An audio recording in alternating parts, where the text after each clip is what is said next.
Bueno, y seguimos con el análisis en este día 25 de diciembre, el análisis económico, lo que está pasando, lo que pasó este año y lo que viene, ¿no? Con preocupaciones, con algunas cuestiones que quizás, bueno, recién veíamos la mesa, el tema inflación es un tema que preocupa. Y si una de las preocupaciones de los argentinos, pues estamos con Pablo Tigani, con Miguel Braun.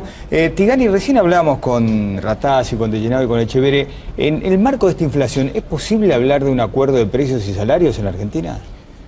Bueno, yo creo que sí. Yo sobre inflación no estuve estudiando mucho, hay mucha gente en eso. Yo estuve escribiendo sobre un libro sobre 10 años de crecimiento. Entonces, le dejé la inflación más para los macroeconomistas que tienen enfoque monetario y fiscal.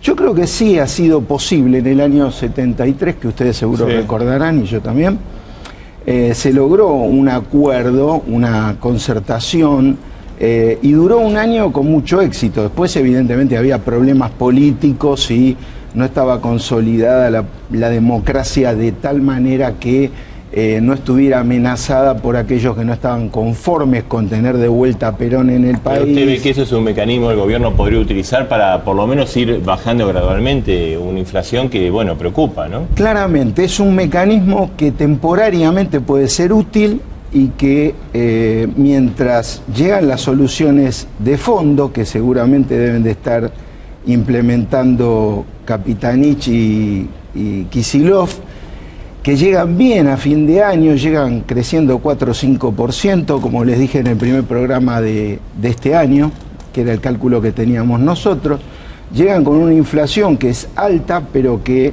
está estable en los últimos 3 o 4 años, y la verdad es que se están tomando medidas en la dirección de lo que la oposición reclamaba. O sea, después de la legislativa, el gobierno tomó una actitud reflexiva y de alguna manera está haciendo correcciones que son bastante importantes. Si bien ya había empezado a principio de año con el tema de aumentar el precio del petróleo de 42 a 75 en Boca de Pozo, hubo algunos avances. Corrigió el tema, recuerdo del año pasado, ahora que lo veía Ratazzi, el tema del aumento, el impuesto a los autos importados, a las embarcaciones, a toda la cosa suntuaria. Se dio respuesta a eso, se aumentó el impuesto a la tarjeta de crédito, al turismo, ya está en 35%, ya cuando uno mira la aceleración de la depreciación del tipo de cambio, más ese 35%, ya tenemos un dólar de 8 y pico, casi 9. Entonces me parece que se está yendo en la dirección que pedía la oposición que se vaya. Obviamente no con un shock, porque tenemos que recordar que este es un gobierno nacional y popular, no hace shocks, no es una dictadura que uno se levanta a la mañana, lee el diario y devaluaron el 40%, o un gobierno antipopular que hace una devaluación del 40%, genera una transferencia de ingresos de un sector a otro y la gente que Dios la ayude. No tiene las características. ¿Y está corrigiendo el gobierno, Braun? Bueno, no está corrigiendo los temas de fondo. La Argentina tiene un problema grave de competitividad y esto principalmente producto de la inflación. Creo que un punto interesante para ver esto es lo que pasa en Tucumán con el limón. Del 2008 al 2012 cayó un 30% de la exportación, y eso que es una industria súper competitiva, le vendemos limón a Coca-Cola para la fórmula mágica y demás. Y no es casualidad que muchos de los estallidos sociales que hemos visto surgen en provincias que dependen de las economías regionales para sus exportaciones. Tucumán es un caso perfecto, digamos.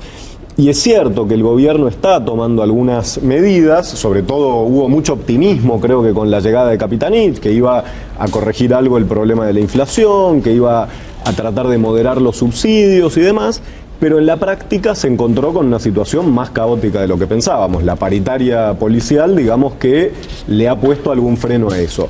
Y lo que nosotros estamos viendo es que el gobierno no está encarando los temas de fondo, como digo, la cuestión de la competitividad, la cuestión de la infraestructura y la energía, que son dos frenos al crecimiento del país, y desde ya esto se nota en la falta de inversión. Ahora, ¿usted cree como Tigani que es posible reflotar ese acuerdo de precios y salarios de los 70 al gobierno peronista? Yo soy muy escéptico de los acuerdos de precios. Digamos, en el resto del mundo no hay inflación. La manera de que haya acuerdo de precios es que no haya inflación. La inflación es un fenómeno que se produce básicamente porque el gobierno gasta de más y cubre lo que gasta de más con emisión monetaria. Este año va a estar emitiendo, ya viene emitiendo más o menos unos 70.000 millones de pesos para cubrir el déficit.